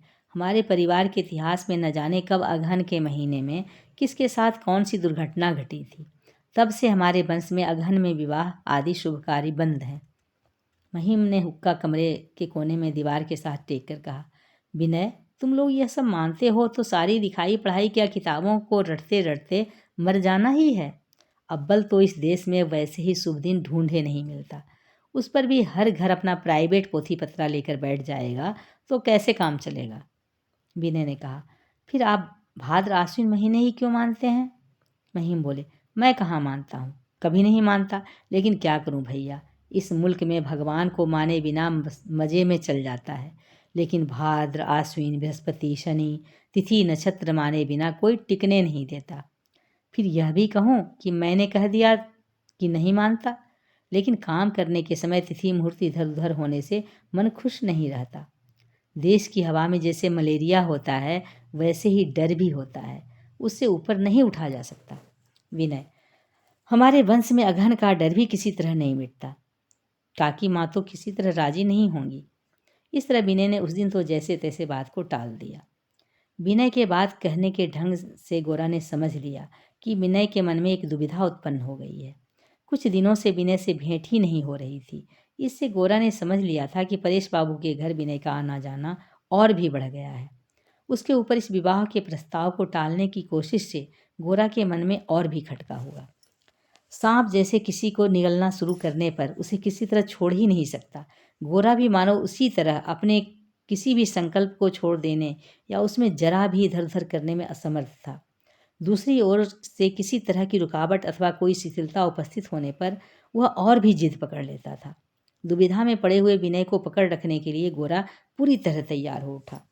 लिखना छोड़कर चेहरा उठाकर उसने कहा, विनय, एक बार जब तुमने दादा को वचन दे दिया है तब क्यों अनिश्चय में रखकर बेकार कष्ट करते हो? विनय ने एकदम बिगड़ कर कहा, मैंने वचन दिया है या मुझे हड़बड़ाकर जल्दी में मुझसे वचन ले लिया गया है? विनय के इस विद्रोह को देखकर गोरा विस्मित होता हुआ बोला, तुमसे किसने वचन लिया? विनय ने कहा, तुमने। गोरा, मैंने? तुमसे इस बारे में मेरी 2-4 बात से ज़्यादा नहीं हुई, यही क्या जबरदस्ती वचन ले लेना ही हो गया? वास्तव में विनय के पक्ष में प्रमाण खास कुछ नहीं था। गोरा का कहना सच था कि उसकी बातचीत बहुत कम हुई थी और उसमें ऐसा कुछ ज़्यादा आग्रह भी नहीं था जिसे दबाव डालना कहा जा सके। फिर भी यह बात सच थी कि गोरा ने ही मानव विनय से उसकी सम्मति जबरदस्ती ले ली थी। जिस अभियोग का बाहरी प्रमाण जितना कम होता है उसके लगाने वाले का क्षोभ उतना ही अधिक होता है। तभी विनय कुछ बनावटी क्रोध से कहा, कहलवा लेने के लिए ज़्यादा बातचीत करना जरूरी नहीं है। गोरा मेज छोड़कर उठ खड़ा हुआ और बोला, तो ले जाओ अपनी बात वापस, या कोई इतनी बड़ी या मूल्यवान बात नहीं है कि तुमसे भीख मांगी जाए या डाका डाला जाए। महिम साथ के कमरे में ही थे। गोरा ने जोर से उन्हें पुकारा, दादा। महिम के हड़बड़ा कर कमरे में आते ही गोरा ने कहा, दादा, मैंने क्या आपसे शुरू में ही नहीं कहा था कि शशिमुखी के साथ विनय का विवाह नहीं हो सकता? इसमें मेरी राय नहीं है। महिम, जरूर कहा था, तुम्हारे सिवाय ऐसी बात और कौन कह सकता था? और कोई भाई होता तो भतीजी के विवाह की बात में शुरू से ही उत्साह दिखाता। गोरा, फिर आपने क्यों मुझसे अनुरोध करवाया? महिम, यही सोचकर कि इसी से काम हो सकेगा, और तो कोई कारण नहीं है। गोरा का मुंह लाल हो गया। वह बोला, मैं इस सब में नहीं पड़ता, ब्याह कराना मेरा धंधा नहीं है, मुझे दूसरे काम भी हैं। गोरा घर से बाहर हो गया। हतबुद्धि महिम विनय से इस बारे में कोई प्रश्न पूछे इससे पहले ही वह भी निकलकर सड़क पर पहुंच गया। महिम ने दीवार के कोने में टिका हुआ हुक्का उठाया और चुपचाप बैठकर दम लगाने लगे। गोरा के साथ विनय के इससे पहले कई बार झगड़े हुए हैं, लेकिन ऐसा ज्वालामुखी की तरह अचानक फट पड़ने वाला मामला पहले कभी नहीं हुआ। पहले तो विनय अपनी करनी पर हैरान सा हो रहा, फिर घर पहुंचने के बाद यह बात उसे भीतर ही भीतर सालने लगी। जरा सी देर में वह गोरा को कितनी बड़ी चोट पहुंचाया है, यह सोचकर उसकी खाने पीने या आराम करने की कोई रुचि नहीं रही। विशेषकर इस मामले में गोरा को दोषी ठहराना कितना गलत और बेतुका हुआ, यह बात उसे बार बार सताने लगी। उसका मन बराबर उसे धिक्कारने लगा। अन्याय अन्याय। 2 बजे के लगभग आनंदमयी खा पीकर सिलाई लेकर बैठी ही थी कि विनय उनके पास आ बैठा। सुबह की थोड़ी बहुत बात तो उन्होंने महिम से सुन ली थी। भोजन के समय गोरा का चेहरा देखकर भी उन्होंने समझ लिया था कि एक तूफान गुजर चुका है। विनय ने आते ही कहा, माँ, मैंने ज्यादती की है। शशिमुखी से विवाह की बात को लेकर मैंने गोरा से जो कुछ कहा उसका कोई मतलब नहीं है। आनंदमयी ने कहा, हो सकता है विनय, मन में कोई दर्द दबा रखने की कोशिश करने से वह ऐसे ही फूट कर निकलता है। वह ठीक ही हुआ है। इस झगड़े की बात तो 2 दिन बाद तुम भी भूल जाओगे और गोरा भी भूल जाएगा। लेकिन माँ, शशिमुखी से विवाह में मुझे कोई आपत्ति नहीं है। यही बात तुम्हें बताने आया हूँ। आनंदमयी, बेटा, जल्दी से झगड़ा मिटाने की कोशिश में और झंझट में मत पड़ो। झगड़ा तो 2 दिन का है, विवाह तो हमेशा की बात है। विनय ने उनकी बात नहीं सुनी। यह प्रस्ताव लेकर वह फौरन गोरा के पास तो नहीं जा सकता। महिम से ही उसने जाकर कहा कि विवाह में कोई रुकावट नहीं है, कि माघ में ही वह संपन्न हो सकेगा। किस बात का जिम्मा विनय ही लेगा कि उसके काका महाशय को कोई आपत्ति ना हो। महिम बोला, तो फिर सगाई ही हो जाए ना। विनय ने कहा, ठीक है, वो आप गोरा से सलाह कर लीजिए। महिम ने घबरा कर कहा, फिर गोरा से सलाह? विनय ने कहा, हाँ, उसके बिना तो नहीं हो सकता। महिम बोले, अगर नहीं हो सकता तब तो कोई चारा नहीं है। लेकिन कहते कहते उन्होंने एक पान उठाकर मुंह में डाल लिया। भाग 20। महिम ने उस दिन तो गोरा से कुछ नहीं कहा। अगले दिन उसके कमरे में गए। उन्होंने सोचा था कि गोरा को फिर से राजी कराने के लिए लंबी चकचक करनी होगी, पर जब उन्होंने आकर बताया कि विनय कल दोपहर को आकर विवाह के बारे में पक्का वचन दे गया है और सगाई के बारे में गोरा की सलाह लेने के लिए कहा गया है, तब गोरा ने तुरंत अपनी राय जाहिर कर दी। ठीक है, तो सगाई हो जाए। महिम ने अचरज से कहा, अभी तो कह रहे हो ठीक है, इसके बाद फिर तो टांग नहीं अड़ाओगे? गोरा ने कहा, मैंने स्वयं तो टांग नहीं अड़ाई, अनुरोध करके ही अड़ाई थी। महिम, इसीलिए मेरी तुमसे यह विनती है कि तुम कुछ गड़बड़ न करना और अनुरोध भी मत करना। न तो मुझे कौरवों की ओर से नारायणी सेना की ज़रूरत है और न पांडवों की ओर से नारायण की ही ज़रूरत दिखाई देती है। मुझ अकेले से ही जो बन पड़ेगा वही ठीक है। मुझसे भूल हुई, तुम्हारी सहायता भी इतनी उल्टी पड़ेगी यह मैं पहले नहीं जानता था। खैर, विवाह हो यह तो तुम चाहते हो ना? हाँ, चाहता हूँ। महिम, तो चाहने तक ही रहो, कोशिश करने की ज़रूरत नहीं। गोरा को क्रोध आता है तो उसके आवेग में वह कुछ भी कर सकता है, यह सत्य है, लेकिन उस गुस्से को पाल कर अपना ही संकल्प नष्ट करना उसका स्वभाव नहीं है। विनय को जैसे भी हो वो बांधना चाहता है, रूठने का समय नहीं है। कल के झगड़े की प्रतिक्रिया के कारण ही विवाह की बात पक्की हुई। विनय के विद्रोह ने ही विनय के बंधन मजबूत कर दिए। यह बात सोचकर गोरा को कल की घटना पर मन ही मन खुशी भी हुई। विनय के साथ हमेशा का स्वाभाविक संबंध फिर से स्थापित करने में गोरा ने बिल्कुल देर नहीं की, लेकिन दोनों के बीच जो एकांत सहज भाव था उसमें तो कुछ कमी आ ही गई। गोरा ने अब यह समझ लिया कि विनय को दूर से बांध कर रखना कठिन होगा।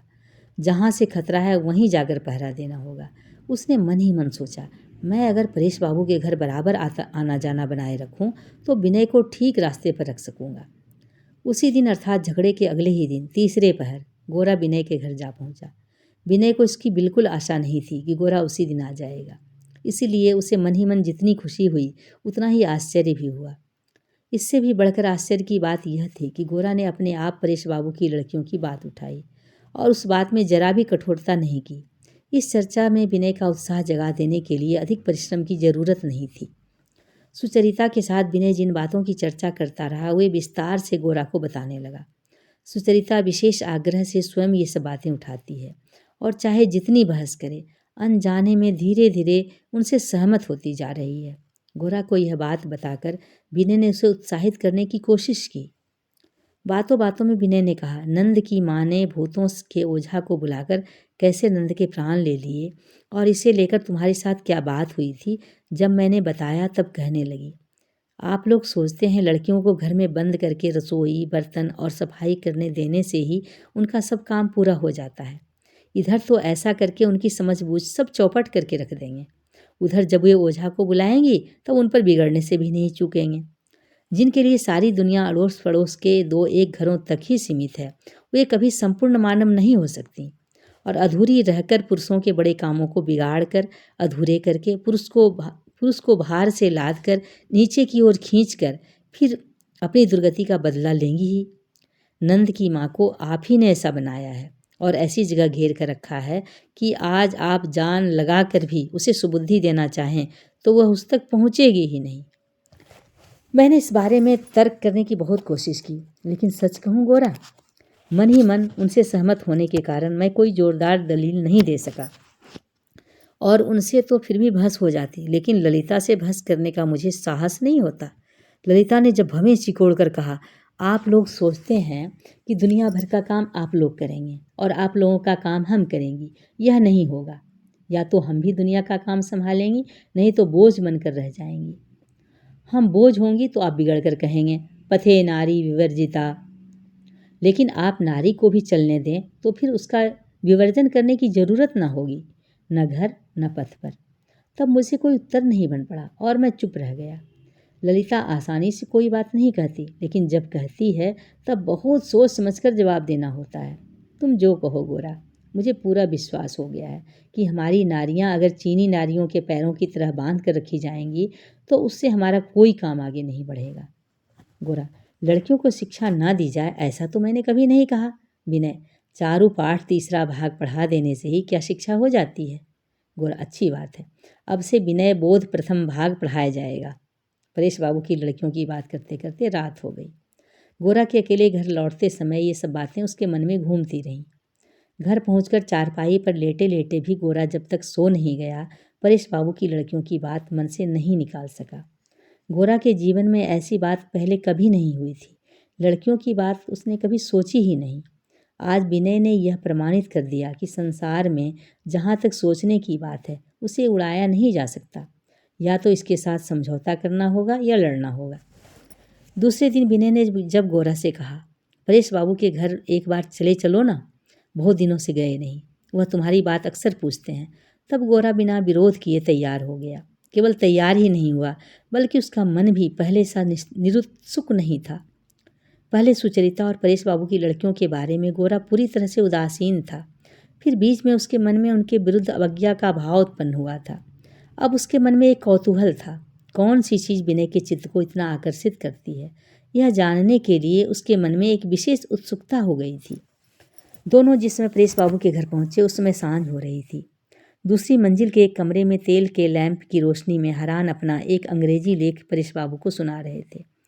वास्तव में परेश बाबू इस समय केवल माध्यम थे, लेख सुचरिता को सुनाना ही उद्देश्य था। सुचरिता मेज के परले सिरे पर रोशनी से आँखों की को उठ देने के लिए ताड़ के पत्ते का पंखा चेहरे के सामने रखे चुपचाप बैठी थी। अपने स्वभाव के कारण वह लेख को एकाग्र होकर सुनने की कोशिश कर रही थी, किंतु रह रहकर उसका मन इधर उधर दौड़ रहा था। इसी बीच जब नौकर ने आकर गोरा और विनय के आने की सूचना दी तो वह चौंक उठी। वह कुर्सी छोड़कर जाने को ही थी कि परेश बाबू ने कहा, कहाँ जा रही हो राधा? और कोई नहीं है, अपने विनय और गौर आए हैं। सुचरिता सकचाती हुई फिर बैठ गई। हरान के लंबे अंग्रेजी पाठ के रुक जाने से उसे कुछ तसल्ली हुई। गोरा के आने की बात सुनकर उसके मन में कुछ उत्तेजना न हुई हो, यह बात नहीं थी, किंतु हरान बाबू के सामने गोरा के आने से मन ही मन एक बेचैनी और संकोच होने लगा था। कहीं दोनों में कुछ बहस न हो जाए, इस डर से अथवा किसी दूसरे कारण से यह कहना कठिन है। गोरा का नाम सुनते ही हरान बाबू का मन भीतर ही भीतर बिल्कुल विमुख हो उठा। गोरा के नमस्कार का जैसे तैसे जवाब देकर वह गंभीर होकर बैठे रहे। हरान को देखते ही गोरा की युद्ध करने की आदत हथियार मानकर तैयार हो गई। वरदा सुंदरी अपनी तीनों लड़कियों को लेकर कहीं न्योते पर गई थी। सांझ होने पर परेश बाबू के उन्हें लेवा लाने की बात थी। परेश बाबू के जाने का समय हो रहा था। इसी बीच गोरा और विनय के आ जाने से वह मुश्किल में पड़ गए, किंतु और देर करना उचित न समझकर उन्होंने धीरे से हरान और सुचरिता से कहा, तुम लोग जरा इन्हें लेकर बैठो, मैं फौरन लौट कर आता हूँ, और चले गए। देखते देखते गोरा और हरान बाबू में बहस छिड़ गई। बहस जिस प्रसंग को लेकर हुई वह इस तरह था। कलकत्ता के पास ही के किसी जिले के मजिस्ट्रेट ब्राउनलो साहब के साथ ढाका में रहते समय परेश बाबू का परिचय हुआ था। परेश बाबू की पत्नी और कन्याएं अंतःपुर से बाहर निकलती हैं, इसलिए साहब और उनकी पत्नी इनकी बहुत खातिर करते थे। साहब अपने जन्मदिन पर हर साल कृषि प्रदर्शनी का आयोजन करते थे। इस बार वरदा सुंदरी के ब्राउनलो साहब की मेम के साथ बातचीत करते समय अंग्रेजी काव्य साहित्य वगैरह में अपनी लड़कियों के दखल की बात करने पर मेम साहब ने सहसा कहा, इस मेले में लेफ्टिनेंट गवर्नर पत्नी सहित आएंगे। आपकी लड़कियां अगर उनके सामने किसी छोटे से अंग्रेजी काव्य नाट्य का अभिनय कर दें तो बड़ा अच्छा हो। इस प्रस्ताव पर वरदा सुंदरी बहुत उत्साहित हो उठी थी। आज वह लड़कियों को रिहर्सल कराने के लिए ही उन्हें किसी बंधु के घर ले गई हैं। इस मेले में गोरा का उपस्थित होना संभव होगा या नहीं, यह पूछने पर गोरा ने कुछ अनावश्यक रुखाई के साथ कह दिया, नहीं। इस बात को लेकर देश में अंग्रेज बंगाली का संबंध और परस्पर सामाजिक मिलन की बाधा को लेकर दोनों जनों में बाकायदा लड़ाई छिड़ गई। हरान ने कहा, बंगाली का ही दोष है। हमारे इतने कुछ संस्कार और कुप्रथाएं हैं कि हम अंग्रेजों से मिलने के योग्य ही नहीं हैं। गोरा ने कहा, अगर यही सच हो तो इस अयोग्यता के कारण ही अंग्रेजों से मिलने के लिए ललचाए फिरना लज्जाजनक है। हरान बोले, लेकिन जो योग्य हो गए हैं उनको अंग्रेजों से काफ़ी सम्मान मिलता है, जैसे इन सबको। गोरा, एक आदमी के सम्मान से जहाँ और सबका अनादर प्रकट होता है, वहाँ ऐसे सम्मान को मैं अपमान समझता हूँ। देखते देखते हरान बाबू गुस्से में आ गए और गोरा रह रहकर उन्हें बागबानों से बेधने लगा। दोनों में जब ऐसी बहस चल रही थी तब सुचरिता मेज के पास बैठी पंखे की ओट से एकटक गोरा को देख रही थी। जो बातें हो रही थीं वे उसके कानों में जरूर पड़ रही थीं, लेकिन उधर उसका मन बिल्कुल नहीं था। वह जो अनिमेष नेत्रों से गोरा को देख रही थी, उसकी चेतना उसे स्वयं होती तो सुचरिता लज्जित हो जाती, किंतु वह मानो स्वयं को भूल कर ही गोरा को देख रही थी। गोरा अपनी दोनों बलिष्ठ भुजाएं मेज पर टेक कर आगे झुककर बैठा था। उसके चौड़े शुभ्र ललाट पर लैंप की रोशनी पड़ रही थी। चेहरे पर कभी अवज्ञा की हंसी, कभी घृणा की लहर दौड़ जाती थी। उसके चेहरे की प्रत्येक भावलीला में एक आत्ममर्यादा का गौरव दिखाई देता था। वह जो कुछ कह रहा है वह केवल सामाजिक बहस की बात नहीं है। प्रत्येक बात उसके बहुत से दिनों के चिंतन और व्यवहार से असंदिग्ध रूप से सिद्ध हुई है। इसमें किसी प्रकार की दुविधा, दुर्बलता या आकस्मिकता नहीं है। यह केवल उसकी आवाज़ से ही नहीं, उसके चेहरे और मानो उसके पूरे शरीर में दृढ़ भाव से प्रकट हो रहा था। सुचरिता विस्मित होकर उसे देखने लगी। अपने जीवन में इतने दिनों बाद मानो यहीं पहले पहल उसने किसी को एक विशेष व्यक्ति, एक विशेष पुरुष के रूप में देखा। उस व्यक्ति को वह अन्य 10 जनों से मिलाकर नहीं देख सकी। इस गोरा के विरुद्ध खड़े होकर हरान बाबू मानो शून्य हो गए। उनके शरीर और चेहरे की आकृति, उनकी भाव भंगिमा, यहाँ तक कि उनके कपड़े और चादर तक उन पर व्यंग करने लगी। इतने दिनों तक बार बार विनय के साथ गोरा की चर्चा करते रहकर सुचरिता गोरा को एक विशेष मत का असाधारण व्यक्ति समझने लगी थी। उसके द्वारा देश का कोई विशेष मंगल उद्देश्य सिद्ध हो सकता है, इतनी ही उसने कल्पना की थी। आज उसके चेहरे की ओर एकटक देखते देखते सुचरिता ने गोरा को मानो सभी दलों, सभी मतों, सभी उद्देश्यों से अलग करके केवल गोरा के रूप में देखा। जैसे समुद्र चांद को सारे अर्थों और व्यवहार से परे करके देखकर बिना मतलब ही उद्वेलित हो उठता है। सुचरिता का अंतर भी आज वैसे ही सब कुछ भूल कर, अपनी सारी बुद्धि और संस्कार, अपने सारे जीवन का अतिक्रमण करके मानो चारों ओर से उच्छ्वसित होने लगा। मनुष्य क्या है, मनुष्य की आत्मा क्या है, सुचरिता ने यह मानो पहले पहल देखा और इस अपूर्व अनुभूति से वह मानो अपने आप को बिल्कुल भूल गई। हरान बाबू ने सुचरिता का यह भाव देखा। इससे बहस में उनकी युक्तियों का जोर कुछ बढ़ा नहीं।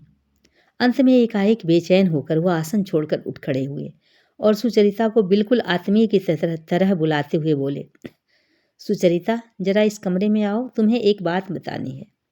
सुचरिता चौंक उठी, मानो उसे किसी ने थप्पड़ मार दिया हो। हरान बाबू के साथ उनका जैसा संबंध है उसमें वह उसे कभी इस तरह नहीं बुला सकते, ऐसा नहीं है। कोई दूसरा समय होता तो वह कुछ परवाह भी न करती, किंतु आज गोरा और विनय के सामने उसने स्वयं को अपमानित महसूस किया। विशेषकर गोरा ने उसके चेहरे की ओर ऐसे ढंग से देखा कि वह हरान बाबू को क्षमा न कर सकी। पहले तो वह ऐसे ही चुपचाप बैठी रही, मानो उसने हरान बाबू की बात सुनी ही ना हो। इस पर हरान बाबू ने अपने स्वर में कुछ खींच दिखाते हुए फिर पुकारा, सुनती हो सुचरिता, मुझे एक बात कहनी है, एक बार इस कमरे में आना होगा।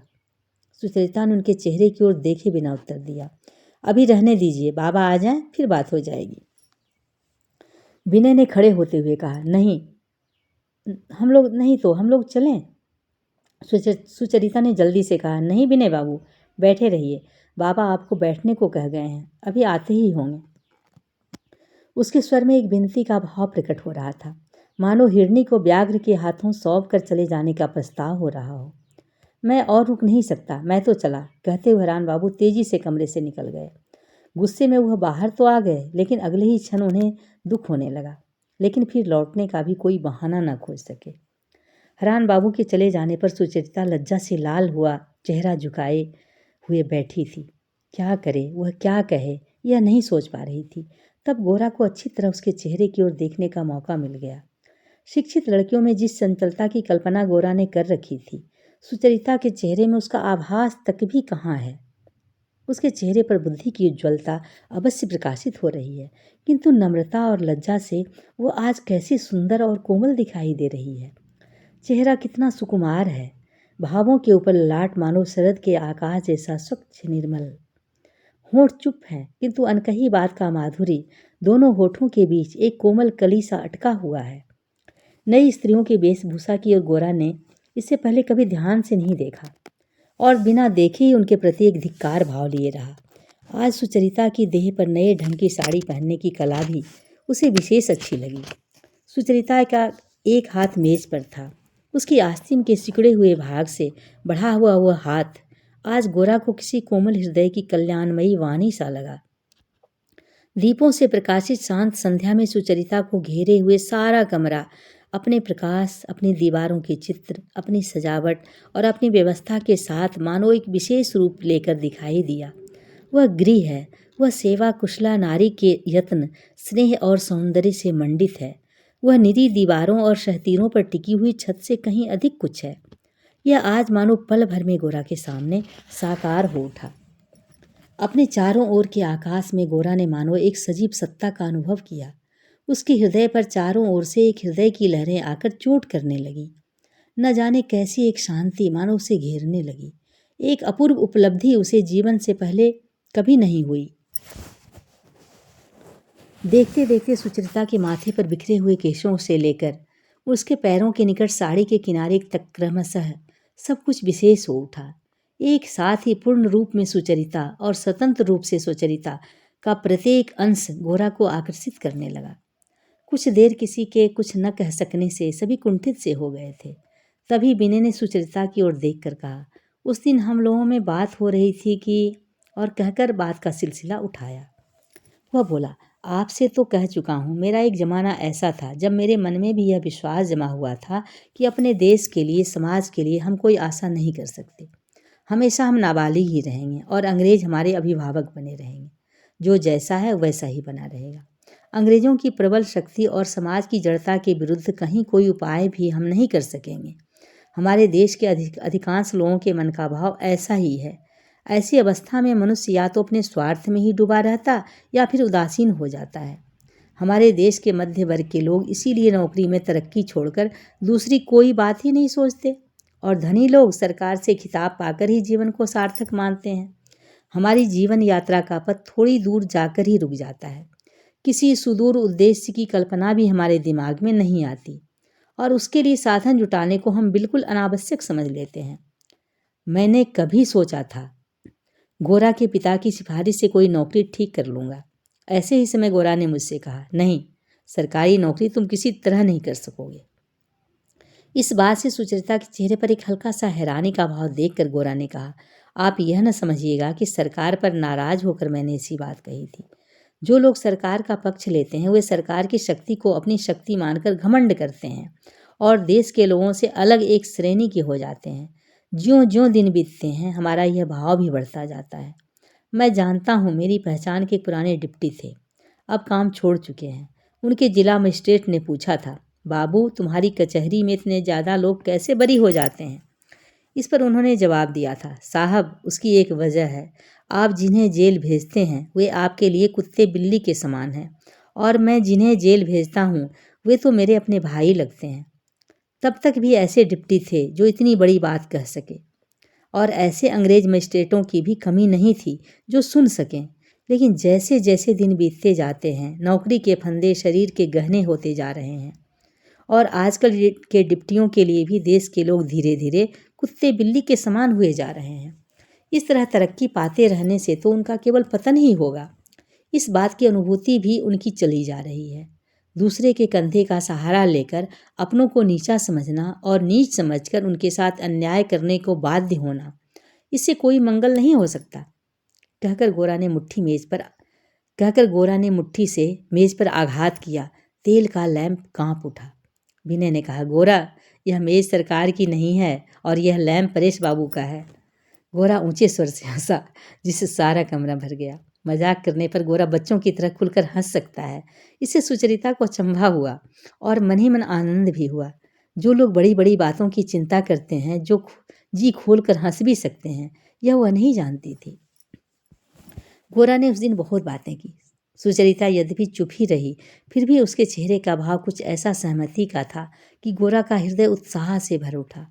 अंत में मानो विशेष रूप से सुचरिता को संबोधित करके ही उसने कहा, देखिए, एक बात याद रखिए, अगर हमें यही गलतफहमी हो कि अंग्रेज क्योंकि हम इतने प्रबल हो गए हैं इसलिए हम भी अंग्रेज हुए बिना प्रबल नहीं हो सकते, तो फिर वह असंभव कभी संभव नहीं होगा और हम लोग नकल करते करते ही घर से बाहर निकाल दिए जाएंगे। आप निश्चय जानिए, भारत की एक विशेष प्रकृति है, विशेष शक्ति है, विशेष सच्चाई है। उसी के पूर्ण विकास के द्वारा ही भारत सार्थक होगा, भारत की रक्षा होगी। अंग्रेजों का इतिहास पढ़कर भी अगर हमने यह नहीं सीखा तो सभी कुछ गलत सीखा है। आपसे मेरा यही अनुरोध है, आप भारत के भीतर आइए, उसकी सब अच्छाई बुराई के बीचों बीच उतरकर खड़ी होइए। विकृति हो तो भीतर से सुधार कर दीजिए, लेकिन उसे देखिए, समझिए, उसके बारे में सोचिए, उसकी ओर मुड़िए, उसके साथ एक होइए। उसके विरुद्ध खड़े होकर बाहर रहकर बचपन से क्रिस्तानी संस्कारों में दीक्षित होकर उसे आप समझ ही नहीं सकेंगी। उसे केवल चोट ही पहुंचाती रहेंगी, उसके किसी काम नहीं आ सकेंगी। घोड़ा ने कहा, तो मेरा अनुरोध, किंतु यह अनुरोध नहीं था, मानो आदेश था। बात में कुछ ऐसा जोर था कि उसे दूसरे की सम्मति की जरूरत न थी। सुचरिता ने सिर झुकाकर सब सुन लिया। घोड़ा ने विशेष रूप से उसी को संबोधित करके इतने आग्रह के साथ ये बातें कहीं। इससे सुचरिता के मन में एक हलचल मच गई। यह हलचल किस बात की है, यह सोचने का समय नहीं था। भारत नाम की एक बड़ी प्राचीन सत्ता है, यह बात सुचरिता ने कभी क्षण भर के लिए भी ना सोची थी। यह सत्ता छिपी रहकर भी अधिकार पूर्वक सुदूर अतीत से लेकर सुदूर भविष्य तक मानव जाति के विराट भाग्य जाल में एक विशेष रंग का सूत्र एक विशेष ढंग से बुन रही है। यह सूत्र कितना सूक्ष्म और विचित्र है और कितनी दूर तक उसका कितना गहरा प्रभाव है, यह आज गोरा के प्रबल स्वर में सुनकर सुचरिता ने मानो सहसा जान लिया। प्रत्येक भारतवासी का जीवन इतनी बड़ी एक सत्ता से घिरा हुआ है, उसे सचेतन भाव से अनुभव न करने से हम लोग कितने छोटे हो जाते हैं और अपने चारों ओर के संबंध में कितने बेखबर होकर काम करते हैं, यह सुचरिता के सामने पल भर में स्पष्ट हो गया। अचानक स्फूर्ति के जोर से सुचरिता अपना सब संकोच छोड़कर विनय से कह उठी, देश की बात मैंने कभी इस ढंग से उसे इतना बड़ा, इतना सत्य मानकर नहीं सोची। लेकिन एक बात मैं पूछना चाहती हूँ, धर्म के साथ देश का क्या संबंध है? धर्म क्या देश से परे नहीं है? कोमल स्वर में पूछा गया सुचरिता का यह प्रश्न गोरा को बड़ा मधुर लगा। सुचरिता की बड़ी बड़ी आंखों में यह प्रश्न और भी मधुर दिखाई दिया। गोरा ने कहा, देश से जो परे है, देश से जो कहीं बड़ा है, वह देश के भीतर से ही प्रकाशित होता है। ईश्वर ऐसे ही विचित्र भाव से अपने अनंत स्वरूप को व्यक्त करते हैं, जो कहते हैं कि सत्य एक है, इसीलिए केवल एक ही धर्म सत्य हो सकता है, कि धर्म का एक ही रूप सत्य हो सकता है। वे इस सत्य को तो मानते हैं कि सत्य एक है, लेकिन इस सत्य को नहीं मानना चाहते कि सत्य अंतहीन होता है। वह जो अंतहीन एक है, वह जो अंतहीन अनेक में अपने को प्रकाशित करता रहता है, उसी की तो लीला सारे जगत में हम देखते हैं। इसीलिए धर्म मत भी विचित्र रूप से कई दिशाओं में उसी धर्मराज की उपलब्धि कराते हैं। मैं निश्चय पूर्वक आपसे कहता हूँ, भारत की खुली खिड़की से आप सूर्य को देख सकेंगी। इसके लिए सागर पार जाकर ख्रिस्तान गिरजाघर की खिड़की में बैठने की कोई ज़रूरत ना होगी। सुचरिता ने कहा, आप कहना चाहते हैं कि भारत का धर्मतंत्र हमें एक विशेष पथ से ईश्वर की ओर ले जाता है। वह पथ कौन सा है? गोरा ने कहा, वह जो ब्रह्म निर्निवेश है, वह जो ब्रह्म निर्विशेष है, वह विशेष में ही व्यक्त होता है, किंतु उसके विशेष का अंत नहीं है। जल भी उसका विशेष है, स्थल भी उसका विशेष है, वायु, अग्नि, प्राण उसके विशेष हैं, बुद्धि, प्रेम सभी उसके विशेष हैं। गिनकर उनका कोई अंत नहीं पाया जा सकता। इसलिए विज्ञान का सिर चकरा जाता है। जो निराकार है, उसके आकार का अंत नहीं है। हर सुदीर्घ स्थूल सूक्ष्म का अनंत प्रवाह ही उसका है। जो अनंत विशेष है वही निर्विशेष है। जो अनंत रूप है वही अरूप है। दूसरे देशों में ईश्वर को कम या अधिक मात्रा में किसी एक विशेष में बांधने की कोशिश होती है। भारत में भी ईश्वर को विशेष रूप से देखने की कोशिश होती है, किंतु भारत उसी विशेष को एकमात्र और चरम नहीं कहता। ईश्वर उस विशेष का भी अनंत प्रकार से अतिक्रमण करता है। इस बात को भारत के कोई भक्त कभी अस्वीकार नहीं करते। सुचरिता ने कहा, ज्ञानी नहीं करते, लेकिन अज्ञानी? गोरा बोला, मैंने तो पहले ही कहा, अज्ञानी सब देशों में सब सत्यों को बिगाड़ते हैं। सुचरिता ने कहा, लेकिन हमारे देश में वह विकृति क्या अधिक दूर तक नहीं पहुंच गई है? ऐसा हो सकता है, किंतु उसका कारण यही है कि धर्म के स्थूल और सूक्ष्म, अंतर और बाहर, शरीर और आत्मा, इन दोनों अंगों को भारत पूरी तरह स्वीकार करना चाहता है। इसलिए जो लोग सूक्ष्म को ग्रहण नहीं कर पाते, वे स्थूल को ही धारण करते हैं और अज्ञान से उस स्थूल में अनेक विकार पैदा करते रहते हैं। लेकिन जो रूप में सत्य है, अरूप में भी सत्य है, स्थूल में भी सत्य है और सूक्ष्म में भी, ध्यान में भी और प्रत्यक्ष में भी, उन्हें देह, मन, कर्म सभी से उपलब्ध करने का जो आश्चर्यमय और विशाल प्रयत्न भारतवर्ष कर रहा है, मूर्खों की तरह उसकी अवज्ञा करके यूरोप की 18वीं शताब्दी के नास्तिकता और अनास्तिकता से मिले एक संकीर्ण, निरस, अंगहीन धर्म को हम एकमात्र धर्म के रूप में ग्रहण कर लें, यह कैसे हो सकता है? मैं जो कह रहा हूँ वह शायद आप अपने बचपन में पड़े हुए संस्कारों के कारण अच्छी तरह ना समझ सकेंगी। सोचेंगी कि अंग्रेजी पढ़कर भी इस आदमी को शिक्षा का कुछ फल नहीं मिला। लेकिन भारत की सत्य प्रकृति और सत्य साधना के प्रति आप में कभी श्रद्धा उत्पन्न हो सकी? हजारों बाधाओं और विकृतियों के बीच भी भारत जैसे अपने को प्रकाशित कर रहा है, उस प्रकाश की गहराई में आप प्रवेश कर सकें तो और क्या कहूँ, अपने भारतीय स्वभाव और शक्ति को फिर पाकर आप मुक्ति लाभ कर सकेंगी। सुचरिता को बहुत देर तक चुप बैठे देखकर गोरा ने कहा, मुझे आप एक कट्टर व्यक्ति ना समझ लीजिएगा। कट्टर लोग, विशेषकर जो लोग नए सिरे से कट्टर हो गए हैं, वे हिंदू धर्म के बारे में जिस ढंग से बात करते हैं, मेरी बात को उस ढंग से ना लीजिएगा। भारत की अनेक प्रकार की झलक और विचित्र कोशिशों के बीच मैं एक गहरा और बृहत एक के देख सका हूँ। उसी एक के आनंद से मैं पागल हूँ। उसी एक के आनंद से भारत में जो सबसे मूढ़ है, उसके साथ हिल मिलकर धूल में बैठने में मुझे जरा भी संकोच नहीं होता। भारत की इस वाणी को कोई समझते हैं, कोई नहीं समझते, ना सही। मैं अपने भारत के सब लोगों के साथ एक हूँ। वे सभी मेरे अपने हैं। उन सबके बीच लगातार भारत का गूढ़ आविर्भाव बराबर अपना काम कर रहा है। इस विषय में मेरे मन में जरा भी संशय नहीं है। गोरा की ये जोरदार बातें मानो कमरे में गूंजने लगी।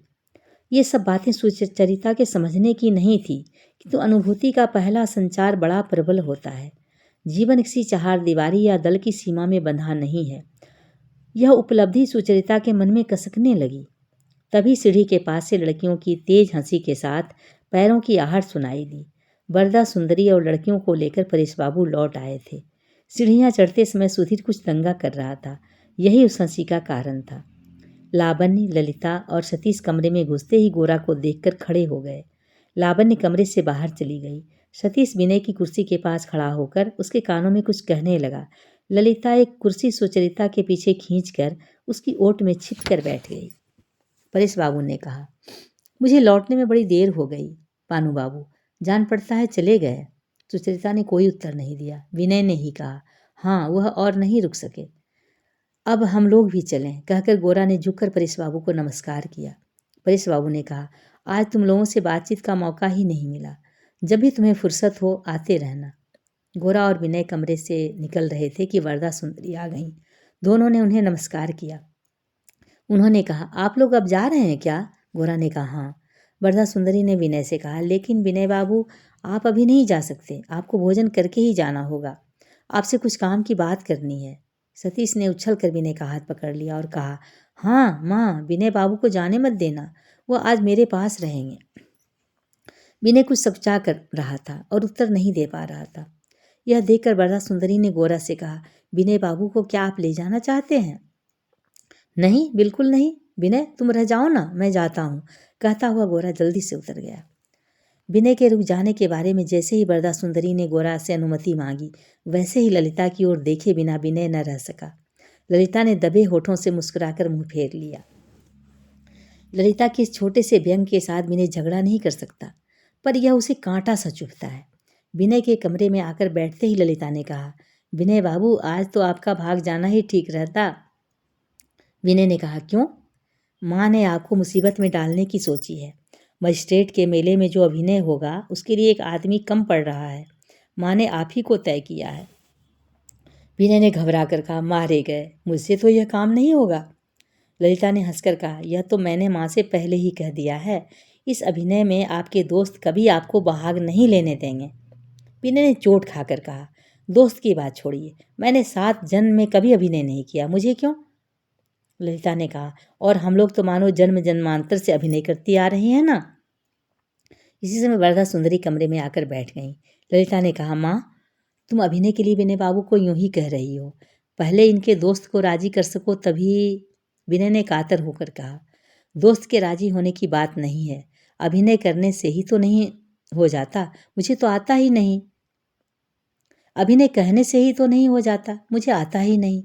वरदा सुंदरी ने कहा, उसकी फिक्र ना करें, हम आपको सिखा पढ़ाकर तैयार कर देंगी। अभिनय छोटी छोटी लड़कियां कर सकेंगी और आप नहीं कर सकेंगे। विनय के छुटकारे का कोई उपाय नहीं रहा।